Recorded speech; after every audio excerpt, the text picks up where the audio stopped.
नमस्कार दोस्तों, जय श्री राम।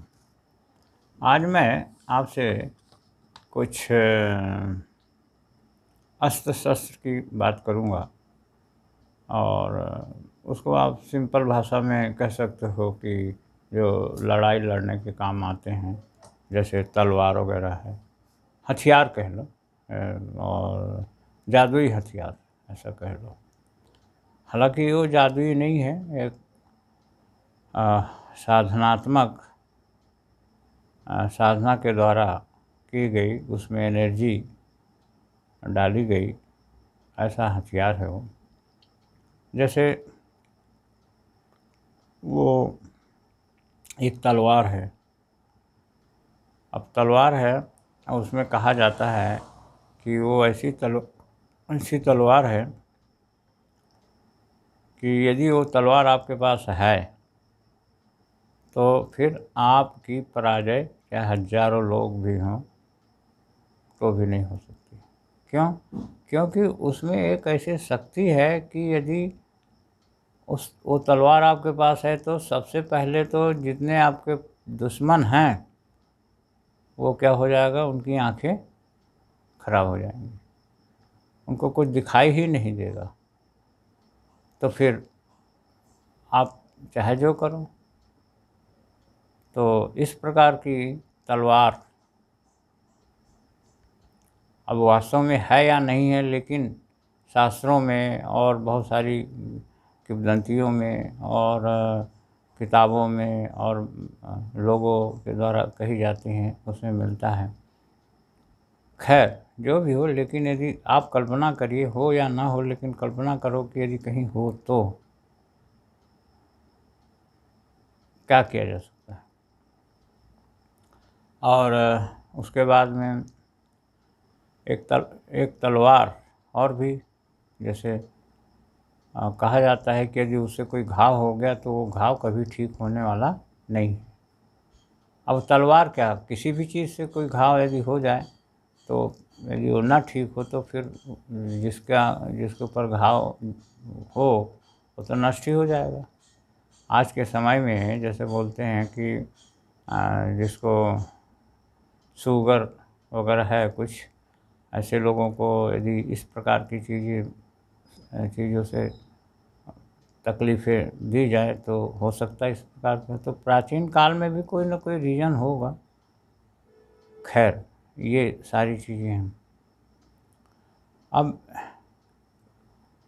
एक राजा थे, नाम तो क्लियर नहीं है, लेकिन वो जब युद्ध में जाते थे तो वो वैसी अपनी तलवार, प्यारी तलवार को लेके जाते थे और फिर बस उनकी तो फतह होना ही है। इस प्रकार से हमारे प्राचीन शास्त्रों में बहुत सारी चीज़ें हैं। ब्रह्मास्त्र, ब्रह्मास्त्र तो आप सब जानते होंगे, महाभारत में कितना इसका नाम आया है। अब इसकी लेकिन एक चीज़ बहुत अच्छी थी कि सबसे पहली चीज़ तो ये है कि इसके सामने हाथ जोड़ दो तो ये आपको कुछ नहीं करता। और ये इसके सामने हाथ जोड़ दो एक चीज़, और ज़िंदगी में ये एक ही बार यूज कर सकते हो। इस प्रकार के शास्त्र, अस्त्र, शस्त्र, अस्त्र, ब्रह्मास्त्र इसे कहा जाता है। और भी बहुत खूबियाँ हैं ब्रह्मास्त्र की, मैं तो आपको छोटी मोटी चीज़ें बता रहा हूँ। अब एक अस्त्र और है, पानी पर कंट्रोल करता है वो। पानी पर कैसे कंट्रोल करता है? वो त्रिशूल है। वो त्रिशूल शंकर जी के जैसा है, वो त्रिशूल है, या शंकर जी ही प्रॉपर होगा, उनके पास होगा, तभी तो ब्रह्मांड को कंट्रोल करते हैं। तो पानी पर कंट्रोल करते हैं कैसे?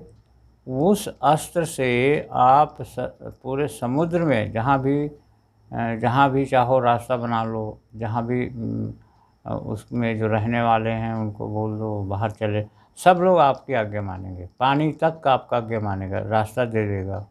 नहीं, इस प्रकार का पानी पर आप कंट्रोल कर सकते हो। और उसके बाद में पाशुपते अस्त्र, ये भी जबरदस्त शंकर जी से संबंधित है। इस प्रकार से बहुत सारे सुदर्शन चक्र आप ले लो, तो इनका मैं आपको हवाला बाद में दूंगा, इनकी विशेषताएं क्या हैं क्या नहीं हैं। लेकिन ये भी वास्तव में आप देखा जाए तो ये सुदर्शन जो चक्र है इसकी भी सिफत ये और ये एक चीज़ सबसे बड़ी चीज़ है, ये कभी वापस बिना अपना काम किए हुए वापस नहीं आता था। आप मैंने भगवान कृष्ण जी का इतिहास से जाता था, विष्णु भगवान हैं, कृष्ण जी हैं, तो उसके बाद ये जब आता था वो काम करके ही लौटता था। इस प्रकार से सुदर्शन चक्र का भी बड़ा नाम है और इज्जत है।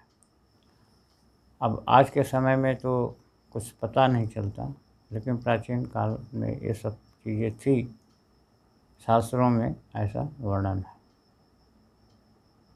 और भी बहुत सारे शास्त्र और भी बहुत सारे हथियार होंगे, हम समय समय पे इन सब चीज़ों का आपको बताएंगे।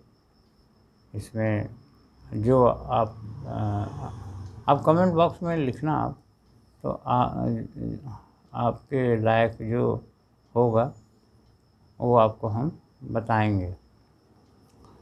तो इस प्रकार की चीज़ें हैं। अब ये कहाँ संबंधित हैं?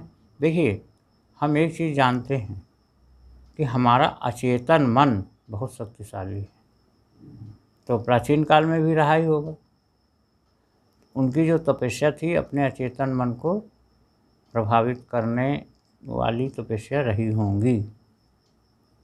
खैर, हम उस पर ज़्यादा बहस भी नहीं करते हैं। आप मानना है मानिए, नहीं मानना नहीं मानिए, लेकिन इस प्रकार की चीज़ें प्राचीन काल में थी।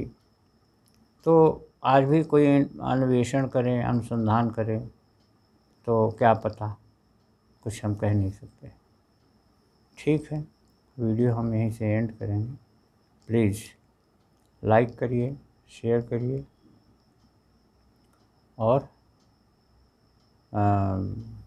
लाइक करिए, शेयर करिए, और क्या करें, आप कमेंट बॉक्स में आप लिखिए जय श्री राम हो या जय श्री कृष्ण हो, हर हर महादेव हो, जो भी आप लिखिए। और सब्सक्राइब करिए और बेल आइकन का घंटा भी दबा दीजिए।